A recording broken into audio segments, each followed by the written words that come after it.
Welcome to the Principles of Success. My name is Nathan, and this is Season 1, Episode 14. And today, we are talking about goals. So, what are your goals? What are your dreams? And what is your ambitions in life? That's essentially all the same thing. A quote that I disagree with, but I'm going to put it anywhere, is a goal is a dream it's not a goal, it's a dream. I don't remember. Never mind. Basically, it's a dream until you write it down and then it becomes a goal. That's the gist of the quote, but I don't remember. I'm starting over.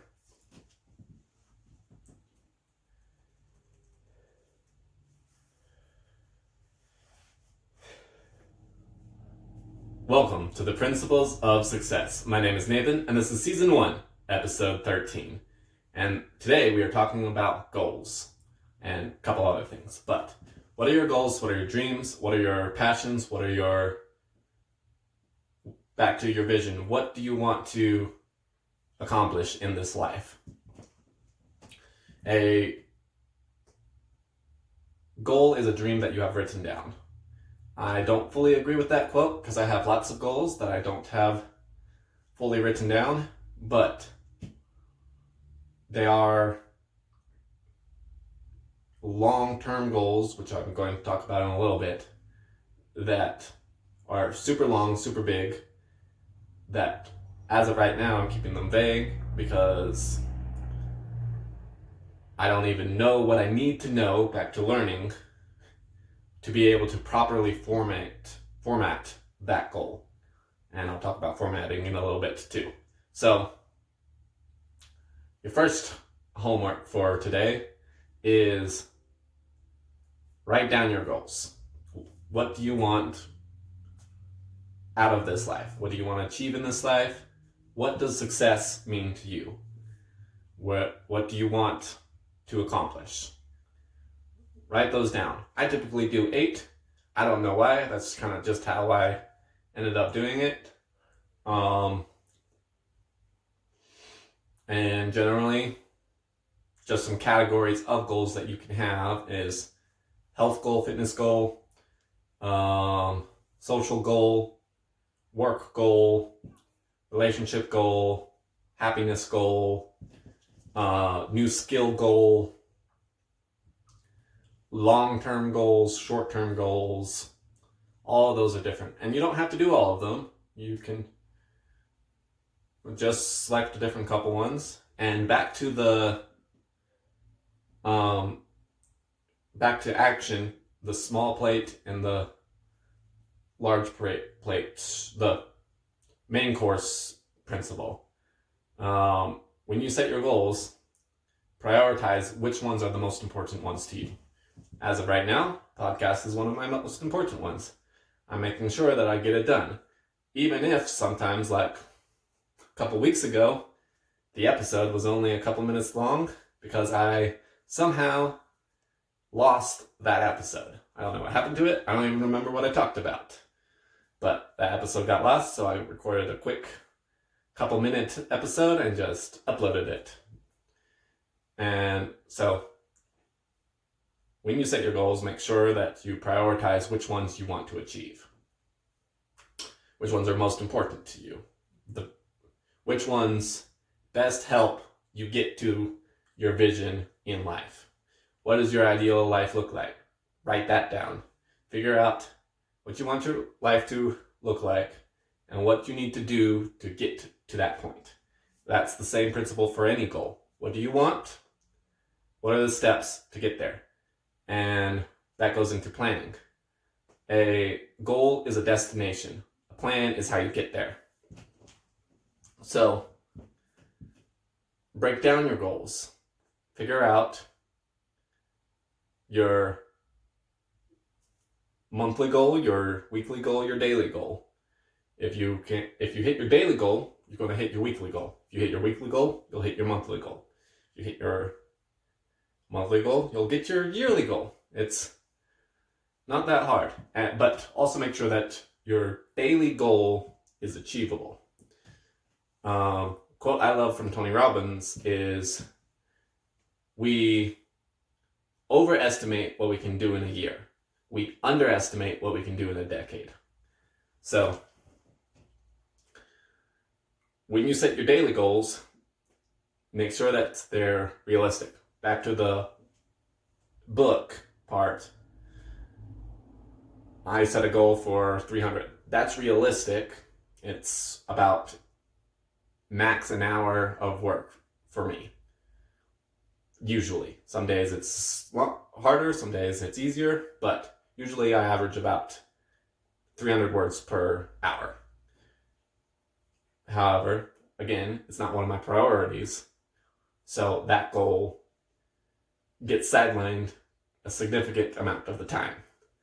And because of that, what happens, or generally when people have a goal like that and they have their daily goals and they have their end deadline goal, what happens is, back to procrastination, you have this nice of 300 words per day will get me to the end by the end of the year.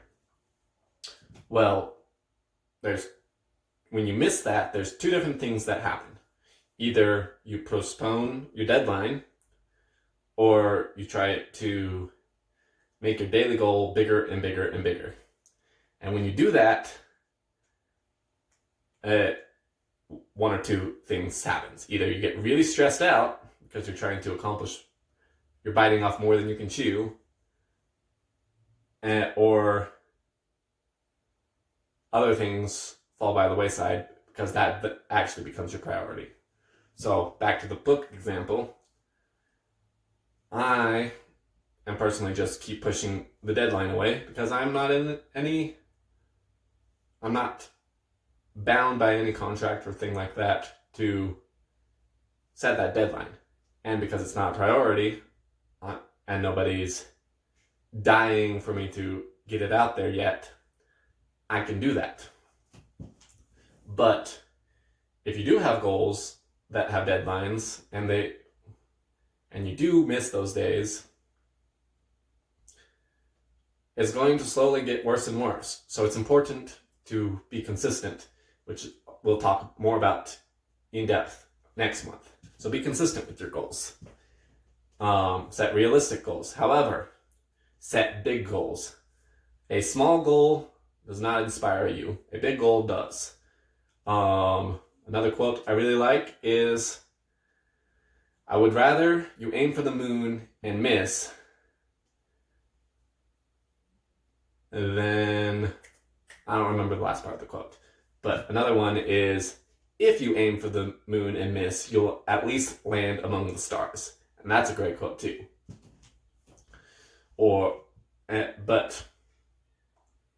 So set big goals. I think I've already mentioned this, but a great book about this is the 10x rule. Set monstrous goals that seem ridiculous,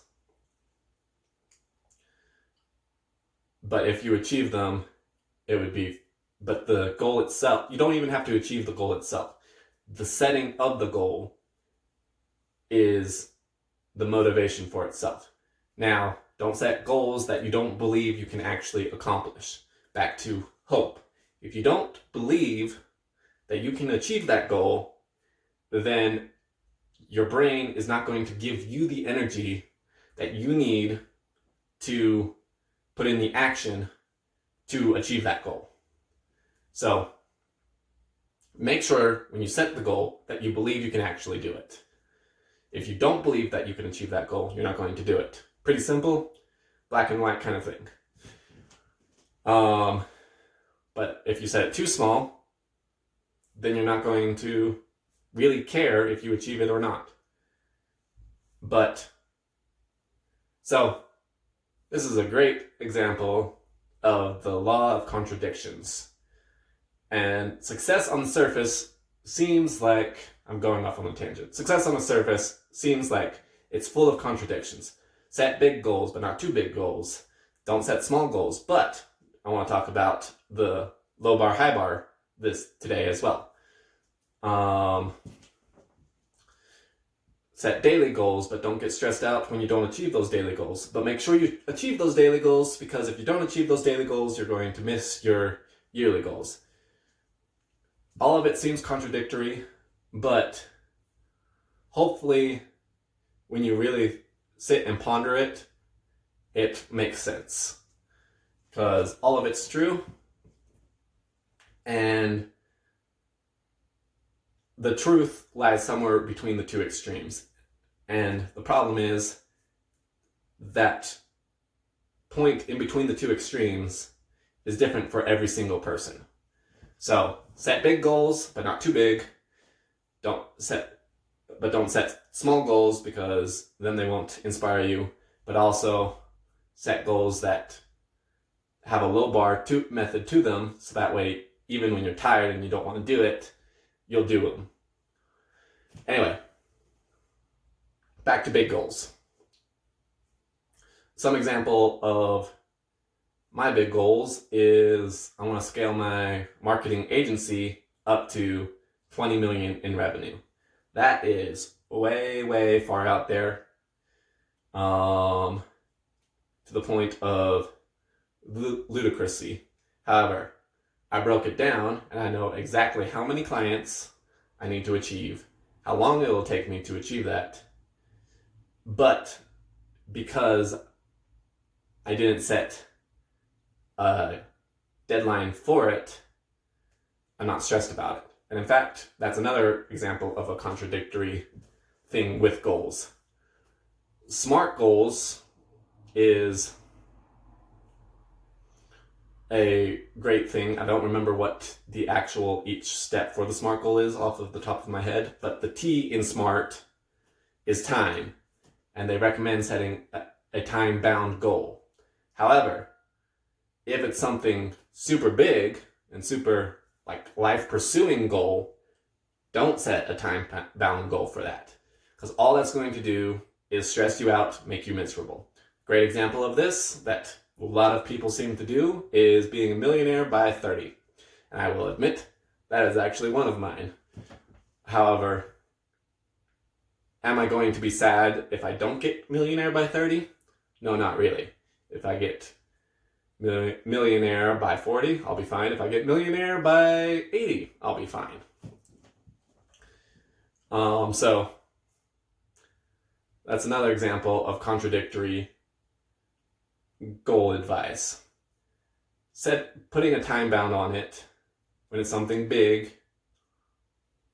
can be stressful. However, if you don't set a time bound on some goals, I really hope all of this is making sense. If you don't set time bound for some of your goals, you'll procrastinate them indefinitely. Another example of that, a good example of that, is this podcast. I was meaning to do it for 2 years. I didn't start doing it until I had a set timeline that I wasn't, time limit that I wasn't going to budge on. And in the short term, it did cause me a lot of stress.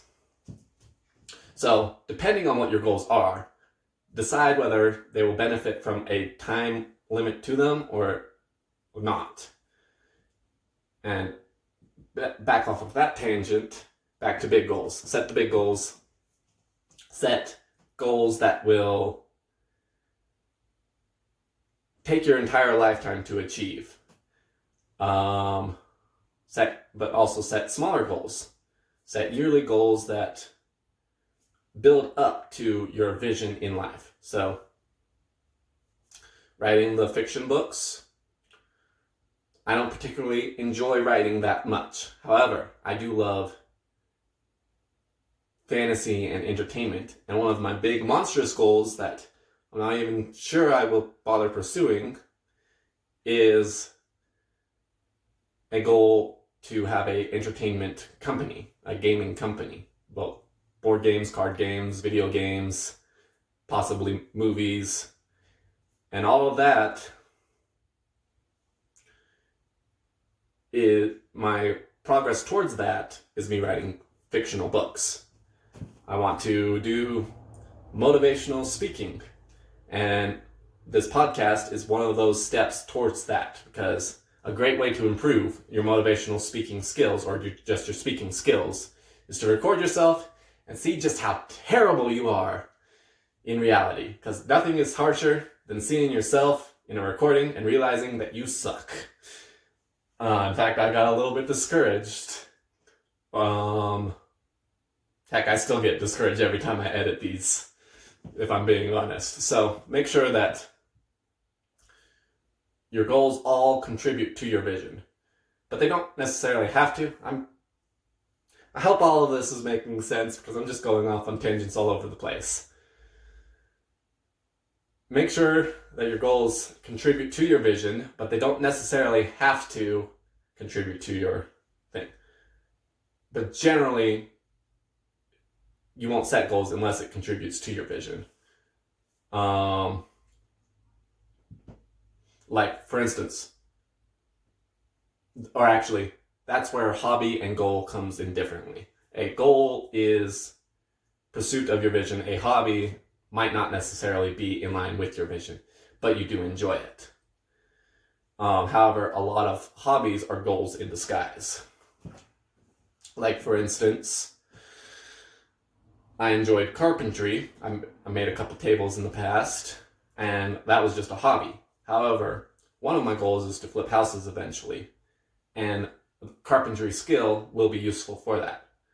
So even your more mild goals on the surface might seem like just hobbies, but they are most likely in pursuit indirectly of your vision in life, especially if you haven't defined what your vision is. That's why it's important to figure out what you want out of life, and then your actions every single day, you'll be able to examine them and see if they're leading you towards or away from what your vision is, and that's back to priorities. So I have been rambling for a long time. Let's see how long I've been going. Oh boy, 17 minutes. Let's see if I even covered everything. Okay, so back to hope real quick.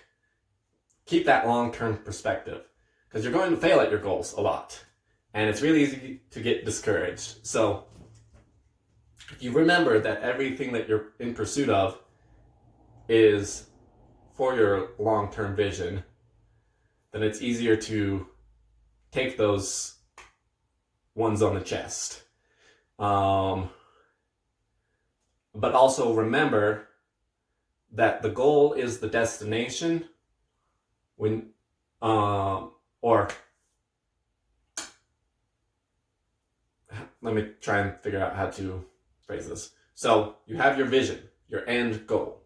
Then you have all these mini goals that you think are going to line up to that goal. Those mini goals are your plan for how to achieve that end goal.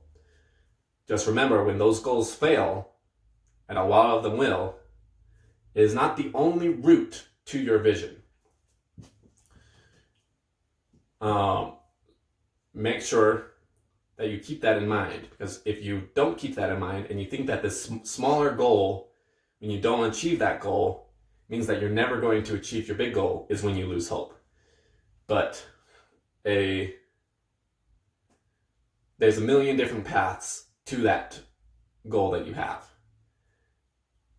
Generally, sometimes you have such a hyper-specific goal that it's impossible to achieve that super specific version. Great example of this is you want to date that one person in particular, and they don't find you attractive at all. So that's an example of a highly specific goal that you're not going to achieve because of people's agency. However, if your goal is to find somebody that you love and care for, that is a lot of different people can fulfill that goal. So just because you fail at a goal doesn't mean that your end goal is impossible. Different paths open up, different doorways open up.